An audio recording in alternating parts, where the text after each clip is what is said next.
ఈరోజు చంద్రబాబు నాయుడు ఫ్రీ ఇసుక అని చెప్పి చెప్తా ఉన్నది చూస్తే, రేట్లు చూస్తే వైఎస్ఆర్సీపీ హయాంలో ఇచ్చే రేట్ల కన్నా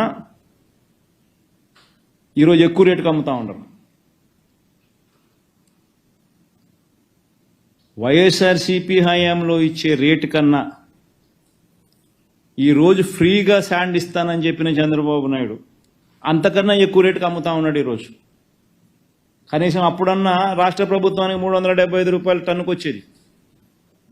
765 కోట్ల రూపాయలు రాష్ట్ర ప్రభుత్వానికి, 765 కోట్ల రూపాయల సంవత్సరానికి ఆదాయం ఉండేది. ఈరోజు ఆదాయము లేదు. రేటు చూస్తే అంతకన్నా ఎక్కువ రేటుకు అమ్ముతా ఉండవు నువ్వు.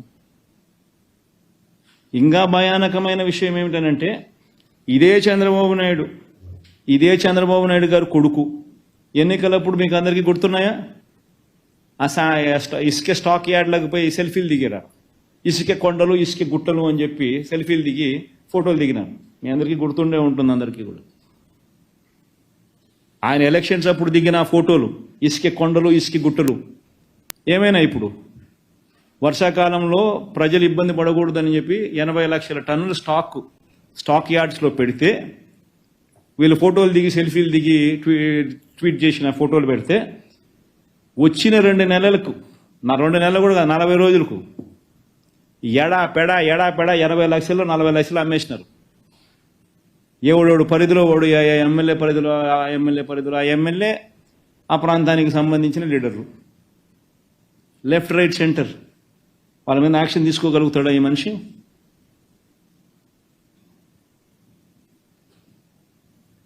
టన్నుకు 765 టన్నుకు 375 రూపాయలు, 765 కోట్ల రూపాయలు సంవత్సరానికి రాష్ట్ర ప్రభుత్వానికి, రాష్ట్ర ఖజానాకు ఆదాయం వచ్చింది. ఈరోజు ₹1 రాష్ట్ర ఖజానాకు ఆదాయం రాకపోగా ఇసుక లేదు, ఎడాపెడా దోచడము. రేట్లు చూస్తే వైఎస్ఆర్సీపీనే మేలు అని చెప్పి ఈరోజు ప్రజలు అనుకుంటా ఉన్నారు. వైఎస్ఆర్సీపీ టైంలోనే రేట్లు తక్కువగా ఉన్నాయి. ఈయనేమో ఉచిత ఇసుక అని చెప్పి ఈయన చెప్పినాడు. నేనేమో ఇల్లు కట్టుకోవడం ఆపేసిన 2 రోజులు, ఆయన ఉచితంగా ఇస్తాడు కదా ఇసుక, అంత నాకు డబ్బు మిగులుతుందేమో అని చెప్పి తీరా ఆయన ప్రభుత్వం వచ్చిన తర్వాత నేను ఇసుక కోసం పోయేసరికి రేటు చూస్తే అప్పుడు వైసీపీ టైంలోనే రేట్లు తక్కువ ఉన్నాయి, ఇప్పుడు ఎక్కువ రేట్లు ఎక్కువ ఉన్నాయని చెప్పి ప్రజలు అంటారు. వాస్తవం కాదా నేను చెప్పేది? కళ్ళ ఎదుట కనపడుతుంది దోపిడీ. ఆయన ఏలెత్తి ఇంకొకరి మీద చూపిస్తాడు. కళ్ళ ఎదుట దోస్తా ఉన్నారు. స్టాకులు లేవు, దోచేయడాలు, రాష్ట్ర ప్రభుత్వానికి వచ్చే ఆదాయం పోయింది. ఏలెత్తి చూపించడము, ఆరోపణలు చేయడము, దోచేయడము. చూడండి వైట్ పేపర్లు అనేది ఏం వైట్ పేపర్లు ఒకసారి గమనించండి.